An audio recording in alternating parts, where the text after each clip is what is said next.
He couldn't save his brother, so when she taught his son to walk again, he looked into her eyes and saw a ghost from the past. She was the woman his family lost. But why had she disappeared, and why did she still wear his brother's ring? What she revealed would change everything. Before we dive into this unforgettable journey, tell us in the comments where you are watching from. If stories about love, sacrifice, and second chances speak to your heart, hit that subscribe button, because tomorrow we're bringing you another powerful story you won't want to miss. The rain fell in heavy sheets, blurring the headlights and drowning the sounds of the city left behind. The mountain road twisted sharply, and Noah Whitmore's SUV skidded, tires shrieking before everything went black. When he woke, pain throbbed through his arm, and his heart clenched as he turned to see his 5-year-old son, Leo, slumped unconscious in the back seat.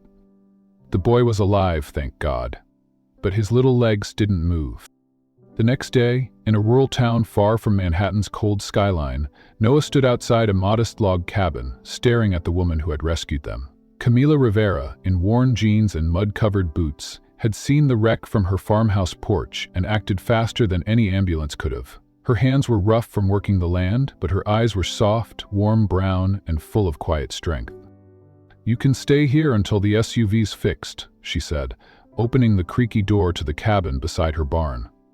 "Your son, he'll need more than a doctor. He'll need time and kindness." Noah hesitated. He didn't do favors. He didn't do strangers. But Leo was silent, withdrawn, his wide eyes following Camila's every move. The boy hadn't spoken since the accident. Noah exhaled. "We'll stay, but just until the car is repaired." Inside the cabin, Camila prepared a simple dinner: cornbread, soup, and warm milk. Noah watched her from across the table, his polished world clashing with her rustic simplicity. No assistance, no luxury, just a woman who knew how to comfort a broken child. The next morning, Camila pulled a worn wooden box from the shelf. Inside were puzzles, homemade and painted by hand. "Brave Legs," she called it. "It's a game I used to help my cousin walk again after an accident." She placed a piece in front of Leo and signed softly, "Ready?" Leo blinked, unsure. Camila didn't rush him. She just smiled and placed her own hand on the floor beside his. "We'll build it together, you and me."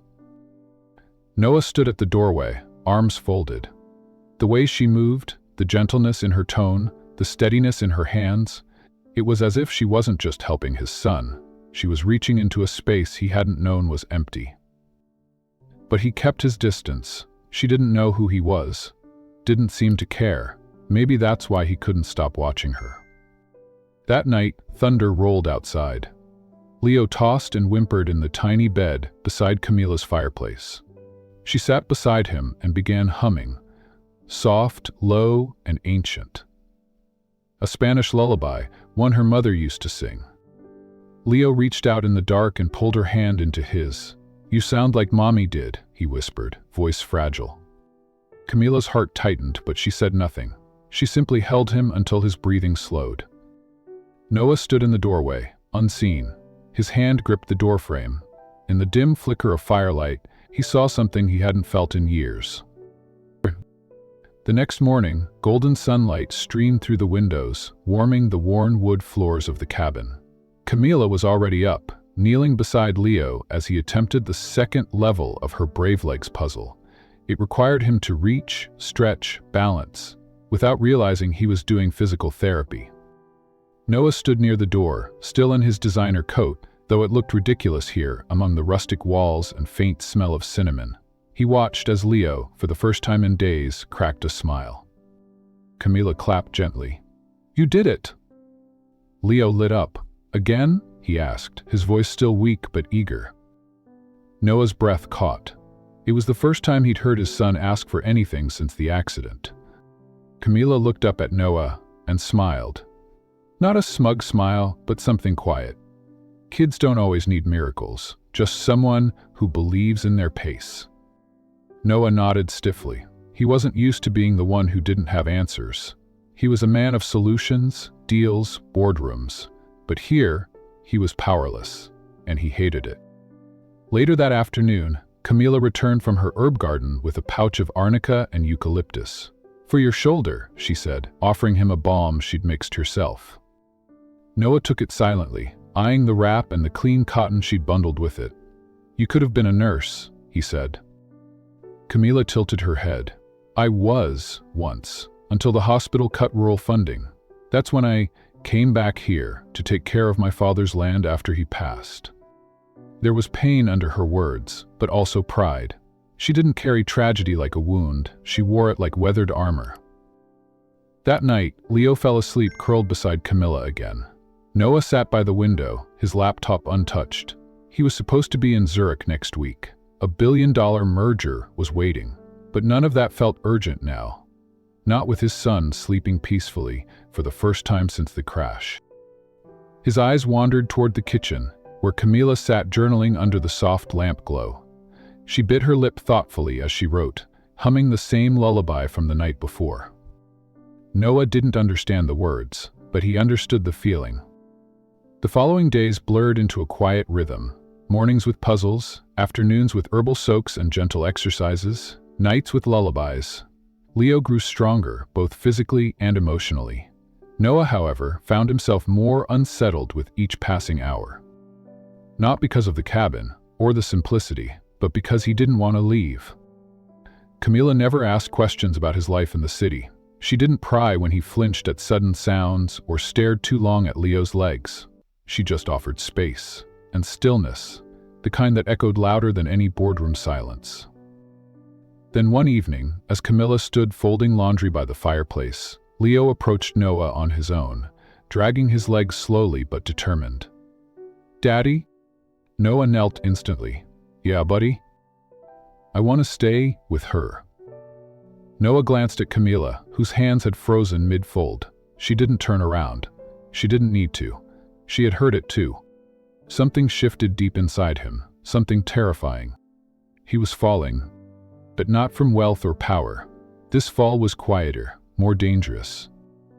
He was falling into something he didn't know how to define. And it began the moment she sang in the dark, with his son in her arms and peace in her voice. The rain had finally lifted. Sunlight filtered through the pine trees, casting warm golden streaks across the gravel path. Noah stood outside Camila's cabin, with a leather briefcase in hand and an unreadable expression on his face. Camila opened the door, wiping flour from her hands. "Something official, Mr. Whitmore?" she asked, nodding at the briefcase.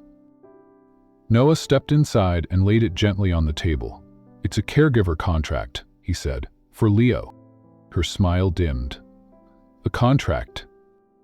I'm offering you compensation. Generous compensation. Health coverage, travel expenses. Everything legal and fair." Camila didn't touch the folder. Instead, she poured 2 mugs of coffee and slid one toward him. "You don't have to pay me, Noah. I offered to help because your son needed it, not because I expected it." In voice. But I don't want this to be charity. I don't want Leo to feel like he's a project." Her voice was steady. "So if we're doing this, I'm adding a clause. I make the calls when it comes to his recovery, and you don't treat him like a spreadsheet." Noah studied her, caught between admiration and discomfort. He nodded slowly. "Deal." That night, Leo sat on the porch beside Camila, playing a simple rhythm with 2 wooden spoons while she clapped along. Noah watched from the steps, arms crossed, but his usual stiffness had softened. Leo giggled when he dropped a spoon. "I'm winning," he cried. Camila grinned. "You're getting stronger." Noah didn't say anything, but for the first time in a long while, his heart didn't feel like a locked vault. Over the next few days, Leo's therapy became more consistent and more joyful. He asked for Camila each morning, sometimes before his eyes even opened. One afternoon, while prepping dinner, Camila told them a story about her brother Matteo. He was born with a spinal condition. Doctors told us he'd never walk. But he learned to crawl through the orchard, with sticks taped to his arms, just to reach the peaches. Leo listened, wide-eyed. "Did he really?" Camila nodded. "He passed away when I was 16, but not before he danced barefoot in the rain." Leo looked down at his legs. Maybe I can do that too someday. Noah watched his son with a mix of pride and pain. He cleared his throat, stood, and walked to the kitchen sink, avoiding Camila's eyes. That night, Camila brought out her old photo album and placed it on the shelf beside the fireplace. Noah stayed behind after Leo had gone to bed. The fire crackled softly as Camila busied herself tidying the kitchen. Noah's gaze wandered to the photo album. He pulled it down quietly and flipped through the pages. Old birthdays, faded Christmas mornings, a picture of Camila as a teenager holding a younger boy with leg braces, and another page, and another photo. A man in the background, sharp jawline, suited, standing beside a charity booth. Noah froze. He leaned closer. The man looked eerily familiar, his eyes, his posture. But it wasn't him.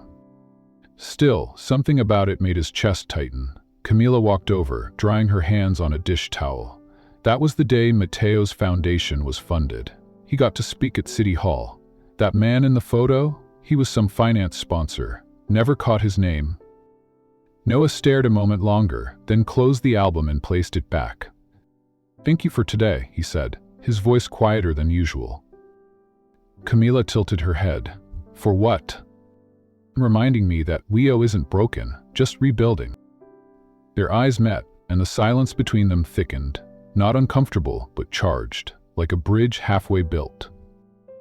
The next morning, Leo surprised them both. Camila was in the middle of slicing peaches when she heard the creak of the cabin hallway. She turned to find Leo holding onto the edge of the wall, wobbling slightly. His legs were shaky, but he was upright, standing. Barefoot? Noah, just behind him, froze in place. "Leo," Camila said, setting down her knife and rushing to his side, careful not to overwhelm him. "You okay, sweet boy?" "I wanted to try the Brave Legs game without the mat," he whispered. "I wanted to walk to you." Camila knelt beside him, eyes stinging with tears. "You did it." Leo grinned. "A little." Noah dropped to one knee, his voice thick. "A lot?" They didn't make a big deal of it. No applause, no celebration. Just a quiet moment between the three of them, a shared breath of progress. Later that afternoon, Camila baked a fresh peach pie. Noah offered to help. She handed him a bowl of sliced fruit and raised an eyebrow. "Ever done this before?" "I manage billion-dollar companies," he said. "How hard can it be?" 30 seconds later, he dropped half the filling on the floor. Camila laughed, for the first time in front of him. Really laughed. It wasn't the soft, polite kind, but the kind that lit up her whole face. Noah blinked, stunned by how unfamiliar yet comforting it felt to hear joy in this home. As the pie cooled, they all sat on the porch. Leo rested against Camila's arm, thumb in his mouth, eyes heavy with sleep. Noah looked out at the trees. "You're not like anyone I've met." Camila smirked. "You mean I'm not in a suit and staring at a screen all day?" "You meaning you don't ask for anything, and yet you've already given so much." Camila grew quiet. "I had to learn early on not to expect much. Life didn't always give me choices, but that doesn't mean I stopped giving up." Noah watched her, his gaze lingering. "You said your brother's name was Mateo." She nodded. "I never knew my mother. She died when I was little. My father threw himself into work. I guess I became him." Camila turned to him. "Is that what you want Leo to become?" "Huh." He didn't answer. She softened. "You're allowed to be more than what hurt you, Noah." He looked down, unsure what to say. No boardroom deal had ever made him feel this unsteady. That evening, long after Leo had gone to bed, Camila stepped outside to check on the animals. Noah followed without saying a word, his jacket slung over his shoulder. In the stillness of the field, stars blinked through the dark canopy. The hush of wind stirred the grass. "Camila," he said suddenly, voice low, "was your brother the only one you lost?" She stilled. "Why do you ask?" "Photoed. The man behind you. I can't shake it. He looks familiar, like someone I crossed paths with years ago." Camila hesitated, then admitted, "My mother left when I was 10. No note, no warning. I still wonder if she ever looked back. Noah's breath caught. I'm sorry. Camila nodded, quiet. We all have our pieces to carry. He stepped closer, something unspoken passing between them. But he didn't touch her, not yet. Just as he turned to go, Camila said, You're changing. Noah looked back. How do you know? She smiled faintly. Because you stayed to hear the silence? Camila stood in the doorway, the light from the hallway casting a golden edge around her frame. In Noah's hands was the photo, the one she kept hidden in the back of the album. His eyes were locked on it, and the question he didn't yet speak was already screaming in the silence. She stepped forward slowly. That's Eli, she said, her voice barely a whisper. Noah's gaze didn't leave the image. My brother, he said, flat and tight. Why do you have a picture of him? Camila's breath caught in her throat. Her hands curled into her sleeves. Because once, I loved him. Noah turned to her slowly, his expression unreadable. You knew him? I was going to marry him, Camila said, her eyes shining, until the day he died. The silence grew heavy, pressing against the wooden walls of the cabin. You were engaged to Eli, Noah said, trying to absorb it. You were supposed to be part of my family. Camila nodded. We met at a volunteer medical clinic in Guatemala. He was there building a water system for the village. I was doing physical therapy with disabled children. He made me laugh like no one else. I never expected to fall in love, but with him, it just happened.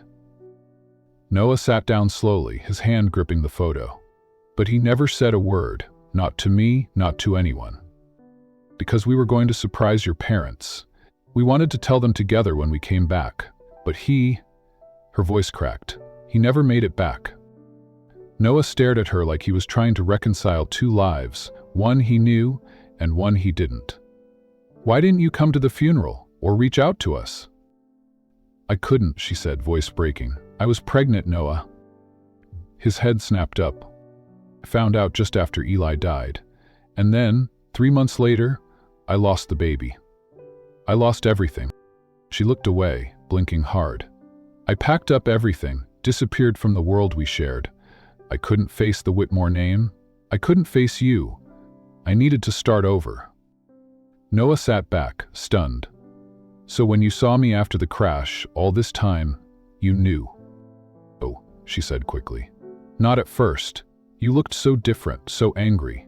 It was Leo who gave me pause. His eyes, they reminded me of Eli. That's when I put it together, but I didn't say anything. I wasn't sure you'd even want me here. Noah's jaw clenched, emotions flickering across his face. Confusion, grief, a spark of betrayal. Camila, you are family. Eli wrote to me about a girl once, but he never said your name. Now you show up, after all these years, and you're the one saving my son. Tears fell from Camila's eyes, silent and steady. I didn't plan this. I didn't ask for this, but I wasn't going to walk away from Leo. I couldn't. At that moment, Leo's footsteps padded softly across the wooden floor. He stood near the doorway, eyes darting between Noah and Camila. Why are you yelling? He asked, his voice trembling. Is Miss Camila leaving? Noah stood, swallowing hard. No, buddy, we're just talking. Leo turned to Camila, his lower lip quivering. You're not mad at me, right? She knelt, hugging him gently. Never. You're the bravest boy I've ever met. Leo clung to her tighter than usual, sensing the storm in the air. After putting Leo to bed, Camila stepped outside onto the porch, her sweater pulled tight against the chill. Rain tapped gently on the roof, a rhythm that usually soothed her, but tonight her heart was too loud. Noah followed her minutes later, his hands buried in his pockets. He stood beside her, the silence stretching thick between them. Elia, I didn't know, he said finally, voice softer than she'd ever heard it. About the pregnancy, about your grief. I thought when Eli died, we'd all lost him. I didn't realize someone lost more. Camila nodded, but didn't speak. The pain she had buried for years was surfacing again, and it was raw. I never expected to see anyone from that world again, she said after a while. But then Leo, he made me remember everything I tried to forget. Noah glanced at her, He hasn't smiled like that in months. Not since the accident. Not since his mother left. Camila's head turned sharply. She left? He forgot her words. He walked out. He said she wasn't cut out to be a parent to a disabled child. I begged her to stay for Leo, but she never even looked back. Camila's breath caught. Noah blames himself, Noah went on. Thinks he did something wrong. That's why your presence scares me, Camila. Because he's starting to hope again. And hope? It can be cruel. She stepped closer. Then don't let him hope alone. Noah looked at her, his walls cracking wider than ever before. You walked away from our family once. I was broken, she whispered. But I never stopped loving the memory of Eli, or wondering about the child I lost. Tears filled her eyes again. Do you know what it feels like to hold love in your hands, then lose it all in a single heartbeat? His voice cracked. I do now. Their eyes met, his full of remorse, hers brimming with vulnerability. A part of her wanted to walk away again. But another part, the one that remembered Eli's laugh, the one that heard Leo's laughter again, rooted her in place. I'm not that woman anymore, she said quietly, and I'm not here to replace anyone, but maybe I'm here to help both of you find peace. Noah didn't answer. Instead, he turned back toward the door, but just before he stepped inside, he paused. He wouldn't have chosen anyone else, he said without looking back. Eli, if I were him, I would have loved you too. Camila watched the door close behind him, her breath trembling. The next morning, the house was unusually quiet. Camila found Leo curled up on the couch, refusing breakfast. He didn't speak when she greeted him, only clutched the therapy puzzle tightly in his hands. Noah walked in, dressed for a video meeting, but stopped when he saw the scene. Leo, you need to eat. The boy shook his head. Are you still upset about last night? Camila asked gently. Leo finally looked up. You and Daddy were fighting. Are you going to leave like my mommy did? Camila's heart shattered. She knelt beside him, placing a hand on his. Sweetheart, I'm not going anywhere. I may have been afraid once, but I'm not afraid of loving you. Leo blinked, his lip trembling. Families fight sometimes, she added, but love doesn't walk away. It stays and listens, even when it's hard. Leo looked toward his father. Noah's voice cracked. She's right. I'm sorry we scared you. Slowly, Leo nodded and reached out, first to Camila, then to Noah. And in that small, trembling gesture, something new was born, fragile but real. A beginning. Rain lashed against the windows of the cabin like 1,000 tiny fists. The trees outside bent in the wind, their groans echoing through the night as thunder cracked over the hills. The power had gone out nearly an hour ago, plunging the home into darkness, save for the soft glow of candlelight flickering on the kitchen table. Camila moved quickly, checking the windows, securing the back door, her face calm but focused. A sudden cry pierced the quiet. It wasn't the wind, it was Leo. She rushed to the guest bedroom. Leo was curled in bed, his small frame trembling under the quilt. His breaths were short, shallow, and rapid. His tiny chest, his eyes darted around the room, wide with fear. Lights, he gasped. No lights. I can't move, I can't see, I can't. Camila sat on the edge of the bed, gently taking his hand. Leo, mijo, it's okay, she whispered softly, brushing the damp curls from his forehead. I've got you. You're not alone. He clung to her, shaking. She began to hum. Low, rhythmic, steady. It wasn't a lullaby, but something else. A breathing pattern turned into melody. Inhale, 2, 3, hold. She placed her hand on his chest and breathed with him, slowly, steadily. Leo's body responded. Bit by bit, the tension in his limbs loosened, his fists unclenched, his breath slowed. Camila kissed his forehead. You're safe. Storms come and go, but we're rooted, like the trees outside. Noah stood at the doorway, unnoticed. His arms were crossed tightly over his chest, as though holding something broken inside of him. He had come to check on the storm damage, but what he saw in that moment made him pause.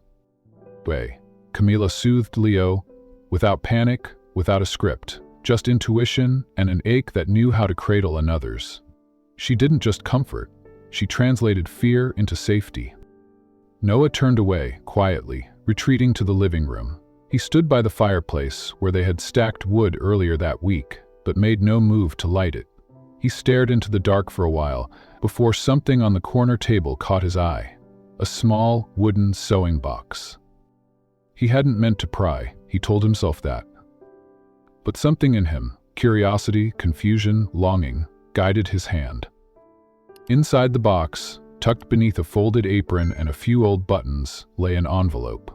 Time-worn, sealed, addressed in delicate handwriting. To Eli, if ever found. Noah froze. His breath caught in his throat as he slid the envelope out and unfolded the letter within. Candlelight made the ink shimmer faintly. I never got to say goodbye. Not properly. I hated you for leaving, for vanishing without a word. But now, I know. Your pain was louder than anything I could have said. If I could have saved you, I would have. I carried our child for 7 weeks before the world shattered again. I couldn't carry both our grief. I gave our baby a name in my heart. I sang to them before I let go. I still carry your heart, even now. Camila. Noah stared at the letter, his eyes tracing every curve of her sorrow. He had buried his brother in memory, filed Ellie away as reckless, lost, unreachable. But this letter unspooled something he hadn't allowed himself to feel. Grief. But not only grief. Yeah. He folded the letter with care and placed it back where he found it, closing the box with trembling fingers. The next morning, the storm had passed, leaving the world washed and quiet. Dew clung to the fields, and the distant hills shimmered under the pale dawn. Birds chirped tentatively, as if unsure whether the calm would hold. Camila stood barefoot on the porch, holding a mug of coffee to her chest. Her eyes were red-rimmed, but there was peace in her stillness. She watched the mist roll over the landscape, the sun slowly stretching its arms across the horizon. Inside, Noah stirred from the couch where he'd slept restlessly. He walked quietly to the guest bedroom, unsure of what to expect. When he opened the door, he froze. Leo was standing. His legs trembled under him, his small hands gripping the wooden bedpost for balance, but he was upright, for the first time since the accident. Camila was crouched nearby, tears in her eyes, her hands ready to catch him if he fell. But she didn't move. She let him find the courage himself. Leo looked up at her, breathless but smiling. I did it, he whispered. She knelt before him and opened her arms. He collapsed into them, laughing and crying all at once. Noah stepped back, swallowed the lump in his throat, and turned toward the kitchen. A few minutes later, Camila joined him. Her face was flushed, damp from tears but glowing. He stood, she said softly, all by himself. She saw, Noah murmured, offering her a steaming cup of tea. You helped him do that. Camila took the cup, their fingers brushing for a second longer than necessary. Her smile faltered as she searched his eyes. I didn't mean for you to see that letter, she said quietly. I should have locked it away. Noah said, shaking his head. You didn't need to. I think I needed to read it more than you needed to hide it. He sat across from her at the small table, candle remnants still scattered between them. Spent years resenting Eli, he admitted. I thought he abandoned us. I didn't know he was hurting that badly. Camila looked down. I didn't either, until it was too late. He studied her, the way her strength looked so much like grace. You've carried more than anyone should. And still, here you are, helping my son stand, helping me feel again. Silence hung between them for a long moment. You saved him, Noah whispered, voice thick, but maybe you're saving me too. Camila blinked rapidly and turned her head, hiding the tears that rose too quickly. She wasn't used to kindness spoken so plainly. Not like this. Not from a man like Noah Whitmore. They sat like that for a long while, quiet, not needing to speak. Later that afternoon, Leo asked to walk again, with Camila's help. She guided him, slow slashed through the backyard as wildflowers brushed their knees. Noah watched from the porch, his heart cracking open inch by inch. That night, Camila placed the letter back in her sewing box, but not before she kissed it softly, then tied a blue ribbon around it. Leo was already asleep, curled up with his therapy dog, skiffed from a nearby vet who'd seen his progress. As Noah stood at the doorway, Camila looked up from the fireplace. Her voice was soft, raw. "You don't have to stay," she said. "But if you do, you have to come all the way in." Noah nodded. "I think I already have." Outside, the wind had calmed, the sky was clear, and inside, something new was beginning to grow. Not out of obligation, but something gentler. Hope. The invitation arrived in a crisp envelope, embossed with gold lettering and the Whitmore Foundation seal. Noah handed it to Camila casually over breakfast, as if he hadn't spent an hour deliberating how to ask. "You're invited," he said simply. "As my guest, not Leo's caregiver, not a nurse. You..." Camila blinked at the envelope, then looked up. "You want me to go to a billionaire charity gala?" He gave a small smile. "Only if you want to." Camila looked down at her hands, columns from the garden, and thought of her thrifted blouses, her quiet evenings. Her world was dirt and sunlight, not diamonds and spotlights. Something in Noah's gaze, uncertain, hopeful, made her nod. "All right, but don't expect me to wear glass slippers." 2 days later, Camila stood in front of the mirror in the cabin bedroom, wearing a dress she had once worn in another lifetime. Soft blue satin, tailored to a younger version of herself, the hem now shorter against her curves, the neckline lower than she remembered. It had been Eli's favorite dress. He'd spun her in it during a spring fundraiser, whispered that she was the most real thing in a room full of polished strangers. Now, it fit differently, because she was different. A safety net while she hoped this could happen, but Lavana knew this for the first time. When she descended the cabin steps, Leo clapped. "You look like a princess." Noah stared longer than he should have. "You look remarkable." The gala was held in a glittering rooftop ballroom in Manhattan, the city's skyline stretching like a jeweled curtain behind the glass walls. As Camila stepped into the golden light, the air shifted. People turned, murmured. A few leaned toward each other, whispering names from the past. Noah offered her his arm. "Ignore them," he said. Camila tried, but the weight of old eyes, of memories not hers alone, settled heavy on her shoulders. Champagne flutes clinked. Laughter spilled like honey. Camila smiled when spoken to, nodded politely, but her fingers clutched her clutch bag tighter each time someone called her Eli's Camila instead of her own name. And then she heard it, her name wrapped in venom. Still chasing the family name? Vivian Crestwood, society heiress, old flame of Eli's before he met Camila, and professional gossip. Camila turned. Vivian was flawless, icy, dressed like money had draped itself over her spine. Camila said nothing. Vivian stepped closer, eyes sharp. "We all wondered what happened to you.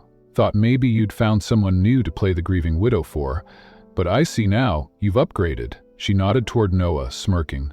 "Good catch." Camila's breath caught.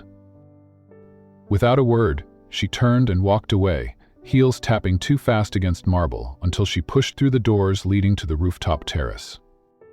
The cold air hit her lungs like a gasp. She wrapped her arms around herself and faced the city. Tears stung her eyes, not from what Vivian had said, but from the ache of everything that came with it. This world had broken her once. It had taken Eli, it had taken their child. And now, it threatened to take this new piece, this fragile, impossible hope, with Leo and Noah. She couldn't survive it again. Noah found her on the rooftop, arms wrapped tightly around herself, standing like the wind could carry her away if she let it. He closed the distance quietly. "Camila?" She turned around slowly, blinking hard to hold in the tears. "I shouldn't have come." His brow furrowed. "What happened?" "Ofnir," she whispered, voice breaking. "Just ghosts. and a woman who reminded me I don't belong in your world." He shook his head, stepping closer. "That's not true. You say that now." She looked at him, pain raw in her gaze. "But when they look at me, they see a scandal. The girl who disappeared, the woman who couldn't even keep her child alive." "Don't do that," Noah said softly. "Don't carry that alone." Camila's lips trembled. "You don't get it. I lost everything once. Ellie, the baby, my place in the world. I built a life out of scraps. I made peace with being forgotten, and now it's all back, and I don't know how to hold it." Her voice cracked on the last word. She turned away, wiping her face with the back of her hand. Noah didn't push. Instead, he took a breath and said quietly, "Camila, you're not here to be taken, you're here to be chosen." She stilled. "I didn't bring you tonight because I needed a +1, he continued. "I brought you because this family, this story, it was never complete without you. You don't owe anyone an apology for surviving." Camila slowly turned to face him again. His voice softened even more. "And you didn't just survive. You saved Leo. You brought laughter back into my son's life. Into mine." She blinked as tears slipped down her cheeks. "You're saying things I've wanted to hear for years, but I'm afraid they'll disappear when morning comes." Noah reached for her hand. "Then let's hold on to the night." His touch was gentle, hesitant, as if asking permission. Camila didn't pull away. Instead, her hand settled in his, fingers trembling slightly but sure. The city lights shimmered below them, and the noise from the ballroom faded into silence. He leaned in, careful, tender.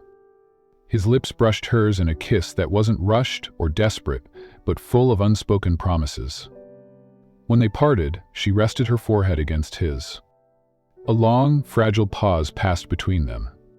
"Thank you," she whispered, voice small, "for seeing me." He smiled. "For the first time in a long while, I feel like I finally see myself too." Later that night, back at the cabin, Leo was asleep, clutching one of Camila's handmade puzzle pieces in his hand. Camila tucked a blanket around him while Noah stood in the doorway, watching quietly. She turned toward him, eyes softer now, steadier. "Do you think," she asked, "it's possible to build a future without erasing the past?" "I think it's the only way," he replied, "and maybe that's what we've been doing all along." Outside, a soft wind stirred the trees. Inside, a broken family, healing piece by piece, stood on the edge of something fragile and extraordinary. The ball had ended, but something far more lasting had begun. The letter arrived in a plain white envelope tucked beneath a newspaper on Camila's porch.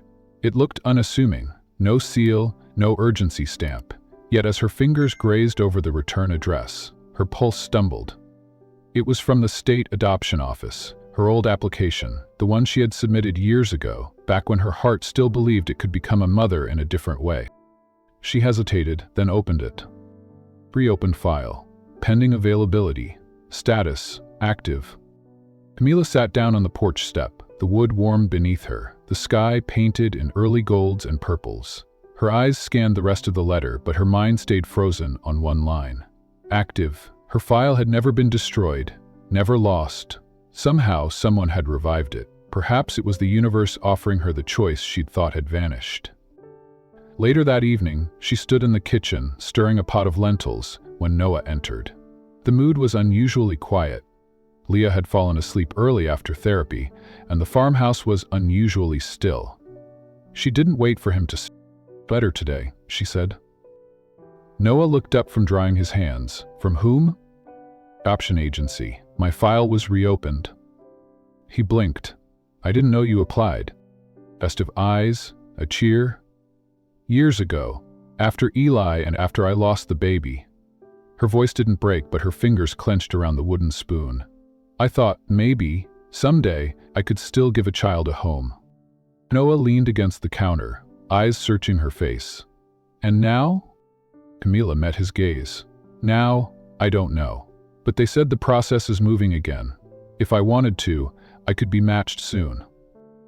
Silence grew between them, not cold but trembling with possibilities and unknowns. "I thought you were happy here," Noah finally said, voice low. "I am," she whispered. "But maybe some hearts belong somewhere else." Noah didn't speak. He didn't try to change her mind. But something in his shoulders folded inward, like a man trying not to show he'd just been gutted. Camila continued stirring the pot, though her hands felt suddenly disconnected from the motion.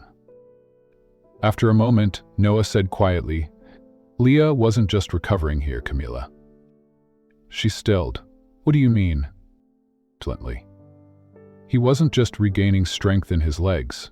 He was learning to laugh again, to feel safe, to love." She turned slowly to face him, her throat tight. Noah looked away, jaw clenched, and so was I. Camila's lips parted, but no sound came. "It's not just about therapy or helping him walk again. You gave us something we lost the moment Eli died. You gave us softness. And now, you're telling me you might leave after he stands on his own 2 feet? "I never meant to stay," she said, eyes glassy. "This was meant to be temporary." He nodded slowly. "So, was peace, I guess." Then, he turned and walked out, the screen door creaking gently behind him. That night, Camila tossed in bed, staring at the ceiling. She wasn't sure what stung more, the idea of leaving or the ache of what she might leave behind. Camila couldn't sleep. The letter sat folded beside her lamp like a quiet threat or a promise. She didn't know which anymore. Her heart warred with itself, pulling in 2 directions, toward a past dream of motherhood born from loss, and toward a present family she never meant to find but now couldn't stop loving. Outside her bedroom door, the old farmhouse groaned with the hush of midnight. The wind tapped gently at the windows, and somewhere in the distance, an owl called once, then fell silent.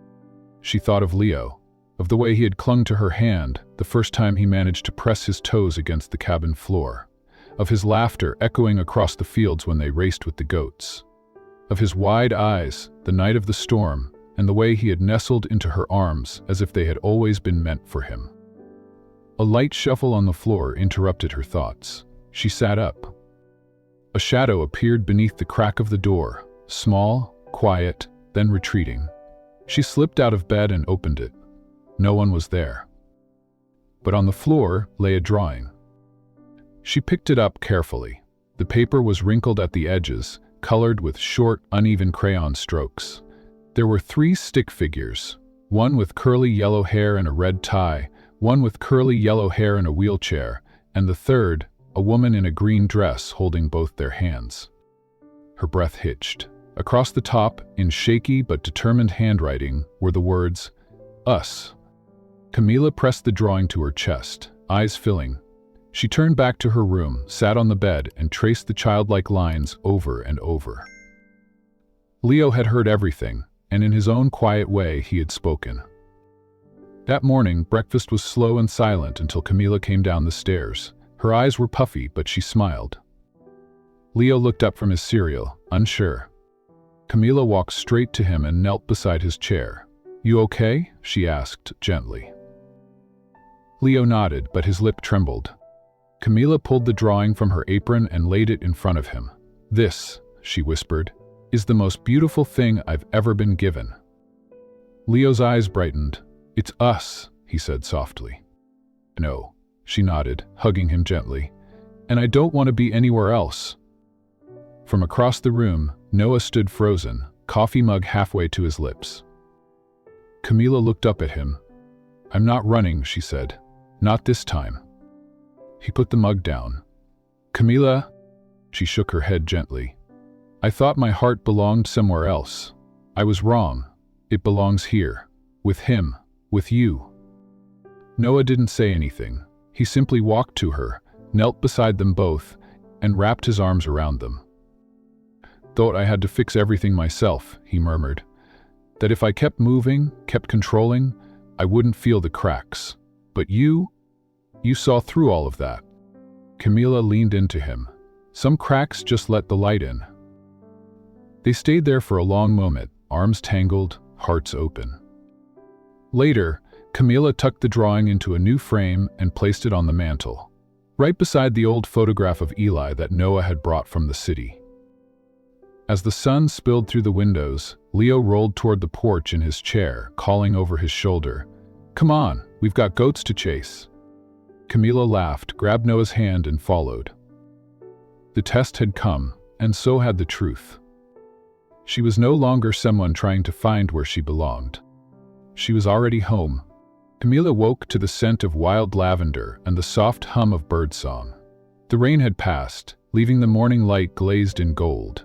She reached for her slippers, her heart still full from Leo's drawing tucked beneath her pillow. A little boy, a tall man, and a brown-haired woman holding hands beneath a big sun. Outside, she noticed movement behind the cabin. Noah and Leo crouched over something, whispering and laughing. She stayed hidden for a moment, watching them like a fragile dream she didn't want to interrupt. Then Leo spotted her and waved wildly. "Miss Camila, you're not allowed to peek yet." She grinned. "Is that so?" Noah straightened, brushing dirt from his jeans. "We've been working on something. Just a few more minutes." Back inside, Camila busied herself with breakfast, though her mind wandered. It had been years since someone planned anything for her, and now, a child and a man she never expected were filling the quiet spaces of her life with purpose. An hour later, they blindfolded her, Leo giggling uncontrollably, and led her outside. The moment the soft fabric slipped from her eyes, Camila gasped. Before her stood a small garden, freshly planted and blooming with wild flowers and herbs, lavender, rosemary, sunflowers, and daisies. A wooden path curved through it, ending at a hand-built swing set in the center, and above the swing, mounted to a carved post, a small plaque read, "Thank you for giving me back my legs and my heart." Camila's hands flew to her mouth, her breath hitched. She turned to Leo, who beamed. "Papa helped me plant the flowers. I picked the plaque words myself." Camila knelt and pulled him into a hug. "You brave, beautiful boy." Her eyes lifted to Noah, who was standing still, watching her, unsure of what she'd say. "I hope this feels like a beginning," he said softly. "Not an obligation. Each feels like home," she whispered. Noah walked toward the porch and returned with a weathered journal in his hands. "There's something else." He handed it to her with a weight behind his eyes. Important to her daily life. "It's Eli's," he said. "I found it last week in one of the old boxes from the estate. I wasn't sure whether to show you, but I think you're supposed to have it." Camila took it slowly, her fingers tracing the faded edges of the leather cover. It still smelled faintly of cedar and the cologne Eli used to wear. Her throat tightened as she opened it, flipping past sketches, lyrics, and scribbled poems. About halfway through, a note slipped out. Fold carefully, the handwriting unmistakably his. She opened it with trembling hands. "If you find this, I hope my brother finds you too, because you were never just my love, you were meant for more than one lifetime. I hope he sees the fire in you the way I did." Tears rolled freely down Camila's cheeks, silent and steady. She pressed the letter to her heart and closed her eyes. Noah knelt beside her. "I don't want to replace him, I just want to honor him. And maybe, if there's still room, build something new with you." She looked up at him, her eyes soft and shining. "I never thought there would be a second song. But somehow, you and Leo rewrote the melody." That evening, twilight fell like velvet across the hills, the garden now glowing in the warm flicker of string lights Noah had quietly hung earlier. Leo had fallen asleep early, curled in Camila's old quilt near the porch, his therapy bear tucked beneath his arm. The stars above twinkled, like they'd been waiting for this night. Noah stepped onto the porch, holding out his hand. "The contracts," he said gently. "Just one dance." Camila hesitated only a moment, then placed her hand in his. Her touch was soft, but there was no fear in it anymore, just quiet certainty. They walked barefoot into the heart of the garden, the cool grass brushing their ankles. The night was still, save for the chirp of crickets and the distant rustle of wind through trees. Noah reached into his pocket and pressed play on a small speaker. A soft, instrumental melody began to play, a piece Eli once wrote but never finished. Camila gasped. "Where did you get this?" Noah looked at her with something deep and unshakable in his eyes.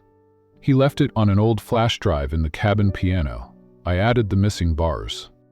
They began to sway, slowly, rhythmically, as if their bodies knew this was what the silence had been leading them to all along.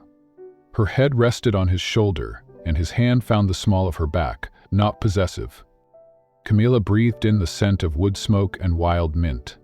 I used to think grief was a wall, but it's really just a doorway, isn't it?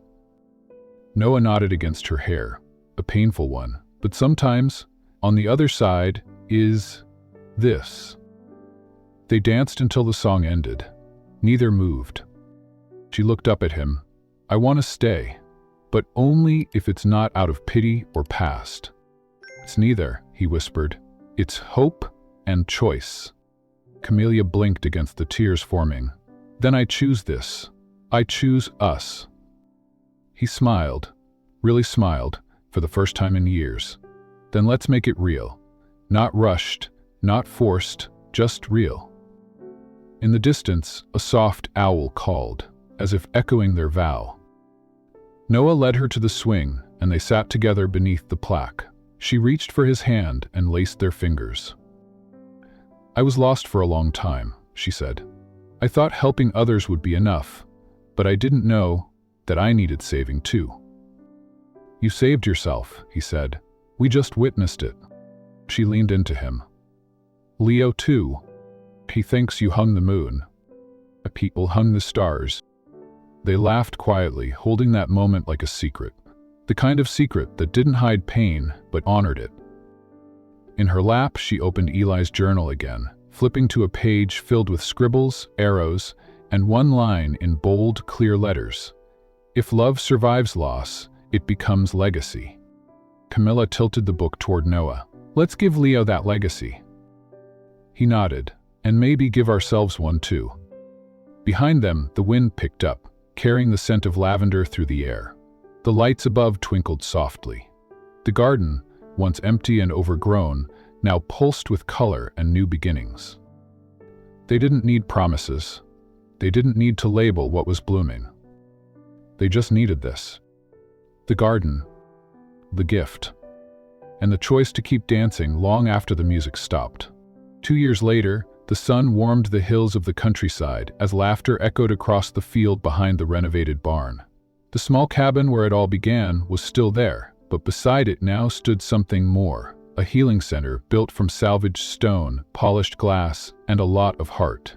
Children ran barefoot through the wildflower paths, their wheelchairs parked by the raised gardens, their braces discarded near the wooden benches carved with names and tiny handprints. Camila Rivera stood under the shade of a new arbor, gently guiding a young girl through a balance exercise. The girl wobbled but smiled with determination, her small hand gripping Camila's firmly. Around them, other children stretched, painted, played music, and learned to trust their bodies again. Camila's voice was calm, steady, but beneath it pulsed something fierce and bright.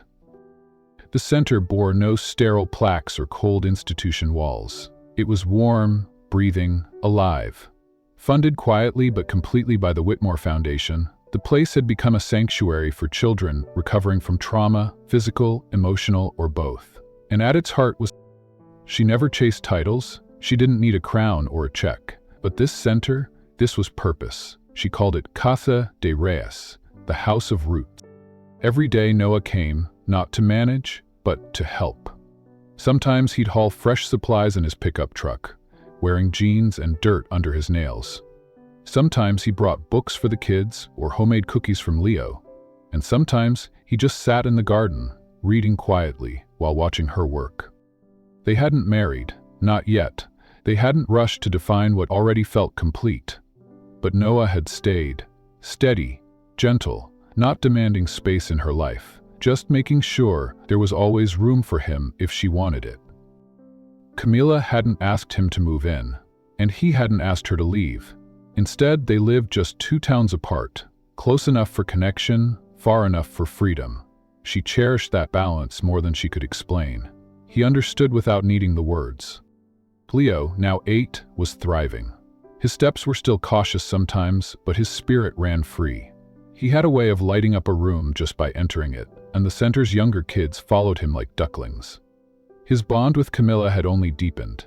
If she was late arriving one morning, he'd wait by the window, chin on his palm, until her truck appeared. One afternoon, as they sat on a blanket in the orchard behind the center, Leo leaned back with a grape popsicle in hand. "He asked us in class today to write down our favorite word," he said casually, legs swinging. Camila glanced over, brushing a strand of hair behind her ear. "Oh, and what did you choose?" Leo licked his popsicle, then said, "Camila." Her hand froze midair. He added with a grin, "Because it means safe, it means brave, and it's the name of my heart." Camila blinked, the summer breeze catching her breath before it left her lungs. She reached for him, pulling him into her arms, sticky popsicle and all. She didn't care. Her white shirt could stain, her soul was too full to notice. The day of the dedication ceremony came on the first true spring morning.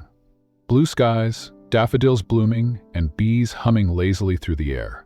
Families gathered from near and far, some whose children had already healed and moved on, others still finding their strength. Every face in the crowd carried its own story, its own hope. A simple stage had been built beside the garden, with rows of chairs fanning out beneath the trees. Noah stood quietly at the edge, dressed in a slate gray shirt and no tie, just the way Camila liked him. He watched as she greeted every parent, every child, remembering names, kneeling to their level, touching their shoulders with familiarity and grace. She belonged here. Clara Vega, a little girl with leg braces and a laugh that could split clouds, handed Camila a folded piece of paper before taking her seat. "You're the best flower in this garden," she declared proudly, and Camila kissed her forehead. The event began with a gentle violin piece from one of the older students. Then a counselor spoke, followed by a mother whose son had once refused to move after a car accident, but now danced every morning by the center's pond. Finally, Noah stepped up to the podium. He paused for a long moment, waiting for the wind to settle. Then he spoke, his voice low but clear. "People arrive in your life like thunder, others like a whisper. Camila came into ours like rain after drought, not loud, not demanding, just needed. She helped my son walk again, yes, but more than that, she gave him courage. She gave me courage too, to believe that healing doesn't erase the past, it roots you in it." He looked toward her, eyes soft. "We built this place from scratch, but the heart of it, that's all Camila." He stepped down to quiet applause, and Camila took his place on stage, wiping her eyes discreetly. She didn't read from a script. She never did.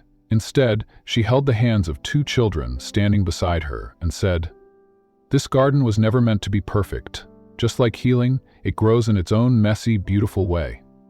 We don't fix children here. We remind them that they were never broken." She turned and lifted the cloth covering a wooden plaque nestled among the roses. Etched in bronze were the words, "For every garden, for every child who stood again." Gasps, smiles, a few tears. One mother clapped with both hands over her mouth. Leo beamed from the front row. Camila looked at Noah, who mouthed silently, "You're home." Later that evening, as dusk softened the sky into lavender and gold, Camila sat alone at her desk inside the center.